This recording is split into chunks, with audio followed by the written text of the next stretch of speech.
ತಾಕತ್ತಿದ್ರೆ ಯತ್ನಾಳನ್ನ ಉಚ್ಚಾಟನೆ ಮಾಡ್ಲಿ, ವಿಜೇಂದ್ರಗೆ ತಾಕತ್ತಿದ್ರೆ ಉಚ್ಚಾಟನೆ ಮಾಡ್ಲಿ ಅಂತ ಪ್ರಿಯಾಂಕಾ ಖರ್ಗೆ ಸವಾಲ್ ಹಾಕಿದ್ದಾರೆ. ಅದಕ್ಕೂ ಮೊದಲು ಮುನಿರತ್ನರನ್ನ ತೆಗೆಯಿರಿ ನೋಡೋಣ ಅಂತ ಪ್ರಿಯಾಂಕಾ ಖರ್ಗೆ ಸವಾಲನ್ನ ಹಾಕಿರುವಂತದ್ದು. ನಿಮ್ಗೆ ತಾಕತ್ತಿದ್ರೆ ಯತ್ನಾಳನ್ನ ಉಚ್ಚಾಟನೆ ಮಾಡ್ಲಿ, ವಿಜೇಂದ್ರಗೆ ತಾಕತ್ತಿದ್ರೆ ಉಚ್ಚಾಟನೆ ಮಾಡ್ಲಿ ಅಂತ ಪ್ರಿಯಾಂಕಾ ಖರ್ಗೆ ಸವಾಲನ್ನ ಹಾಕಿದ್ದಾರೆ. ಆದ್ರೆ ಅದಕ್ಕೂ ಮೊದಲು ಮುನಿರತ್ನವರನ್ನ ತೆಗೆರಿ ನೋಡಕ್ಕಾಗುತ್ತಾ ಅನ್ನೋ ಮಾತನ್ನು ಕೂಡ ಹೇಳಿದ್ದಾರೆ. ಇದಷ್ಟೇ ಅಲ್ಲ, ಬಿಜೆಪಿ ಈಗ 2 ಬಣಗಳಾಗಿ ಒಡೆದು ಹೋಗಿದೆ, ಅದನ್ನೇ ಕಂಟ್ರೋಲ್ ಮಾಡಕ್ಕಾಗ್ತಿಲ್ಲ.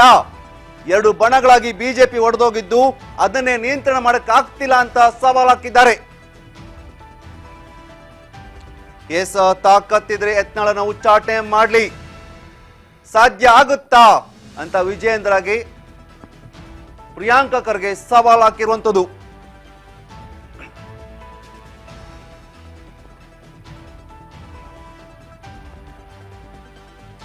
ಕಲಬುರಗಿಯಲ್ಲಿ ಸಚಿವ ಪ್ರಿಯಾಂಕಾ ಖರ್ಗೆ ಹೇಳಿಕೆಯನ್ನು ಕೊಟ್ಟಿದ್ದಾರೆ. ಬಸವಣ್ಣನ ಶಾಸಕ ಯತ್ನಾಳ್ ಏಡಿ ಅಂತಾರೆ.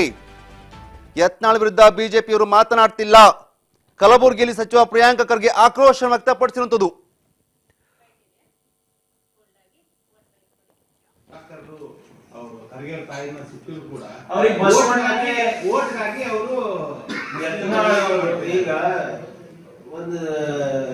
ತಿಳ್ಕೊಳ್ಳಿ, ಬಿಜೆಪಿನಲ್ಲಿ ಈಗ ಹುಚ್ಚ ಸಂತೆ ನಡೆದಿದೆ, ಜಾತ್ರೆ ನಡೆದಿದೆ ಅಲ್ಲಿ. ಮೊನ್ನೆ ನಿಮ್ಮ ರವಿಕುಮಾರ್ ಅನಂತ್ ಕುಮಾರ್ ಅರೆ ಹುಚ್ಚ ಅಂತ ಹೇಳಿದ್ದಾರೆ, ಹೌದಾ ಇಲ್ಲ? ಸದಾನಂದ ಗೌಡರು ಅದೇನೋ ಎರೆಹುಳ ನಾಗರ ಹವ ಆಗಬಾರ್ದು ಅಂತ ಹೇಳಿ ಬಿಜೆಪಿ ಹಾಸನಿನ ಪ್ರಮುಖ ನಾಯಕರು ಪಬ್ಲಿಕ್ ನಲ್ಲಿ ರಕ್ತದಲ್ಲಿ ಬರೆದು ಕೊಟ್ಟಿ ಯತ್ನಾಳ್ ಅರೆ ಹುಚ್ಚ ಅಂತ ಹೇಳಿದ್ರು.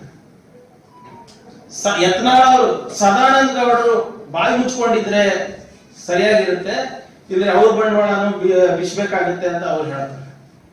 BC ಪಾಟೀಲ್ ಅವರು ಏನಂತ ಹೇಳ್ತಾರೆ, ನಿಮ್ಮ ಯತ್ನಾಳ್ ಅಂತ ಹೆಸರಿನ ದೀಪ ಆರೋಗಲಿದೆ ಅಂತ ಹೇಳ್ತಾರೆ.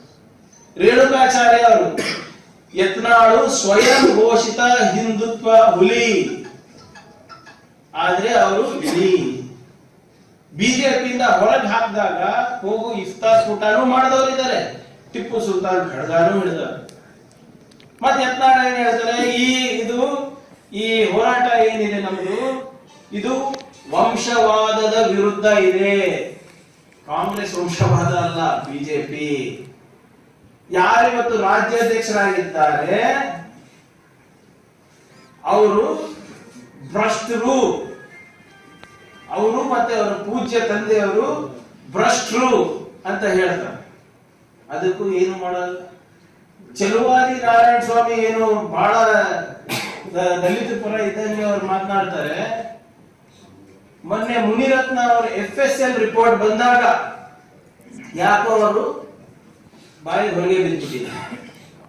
ಇಲ್ಲಿದ್ರೆ ಅವರೇ ತಾನೇ ಇದೆಲ್ಲ ಇಶ್ಯೂಸ್ ತಗೊಂಡು ಹೋಗೋದು.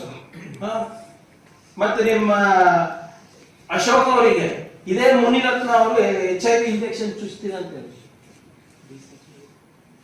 FSL ರಿಪೋರ್ಟ್ ಆಯ್ತು, ಅಲ್ಲಿ ಹೇಳಿಕೆ ಕೊಟ್ಟಾಗಿದೆ. ಇವರೆಲ್ಲರೂ ಇನ್ನೂ ಪಾರ್ಟಿನಲ್ಲಿ ಇದ್ದಾರೆ, ಬಿಜೆಪಿ ಪಾರ್ಟಿನಲ್ಲಿ.